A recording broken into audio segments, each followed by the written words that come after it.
Hello everyone and Merry Christmas. Logan ALbright here. I'm home for the holidays and I wanted to get in a quick book review before the festivities begin. For the last several years I've been trying to revive the tradition of the Christmas ghost story. At this time of year in late December, the days are as short as they're going to get, the nights are as long as they're going to get, and the veil between the worlds is thin. And it used to be a tradition where families would gather inside around a fire, sheltered from the inhospitable elements outside, and tell each other ghost stories. And I think it's a lovely tradition, and I'm going to bring it back. And so in that spirit, I want to review Neil Gaiman's The Graveyard Book. I've read a lot of Neil Gaiman books over the years, and I like him a lot. This is my favorite of his. It's a loose retelling of Rudyard Kipling's The Jungle Book. It's about a little boy named Bod who was raised by spirits and ghosts and vampires in a graveyard and has to come to terms with what the human world is like as opposed to what the afterlife is like. Neil Gaiman has a lot of interests in similar things that interest me. He likes the macabre, he likes the supernatural, he likes folklore and mythology, he likes angels and devils, and a lot of the things that I'm into. So I really respond well to a lot of his books. I think they're great.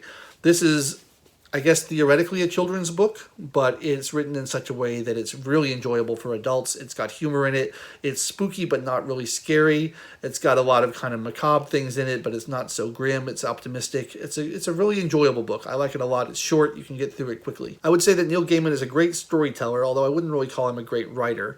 Most of the great writers throughout history have had some kind of distinguishing style, some command of the language that sets them apart from everyone else. If you think of people like Dickens or James Joyce or Faulkner or Hemingway or Poe or Lovecraft or any of these famous writers, you can tell from their style who has written the book, even if you didn't know the author, because they have such unique ways of using the language.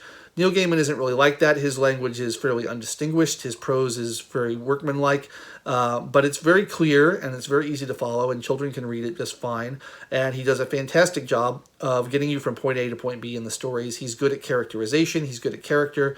He's good at understanding story structure and telling a compelling story. And that's all too rare these days, so I really appreciate that he does that. I think this book is being adapted into a movie, which would be great because the other Neil Gaiman adaptations I've seen have been pretty successful. I haven't seen Good Omens, but I really liked Coraline. I really liked Stardust. I think those movies are great. So if you're looking for a fun, easy, and slightly spooky read this holiday season, I can't recommend The Graveyard Book highly enough. As I said, it's my favorite of all the Neil Gaiman books I've read. I think it's a lot of fun. It's got a lot of themes that I respond to in it, and it's just a delightful little read. It's also full of sort of these nice grayscale illustrations, which you may enjoy as you read along with the book. So that's it for me. I've been Logan ALbright. I'm going to go get started celebrating, but I want to wish all of my followers a very Merry Christmas or whatever winter festival they happen to celebrate. I'll catch you next time. Thanks, guys.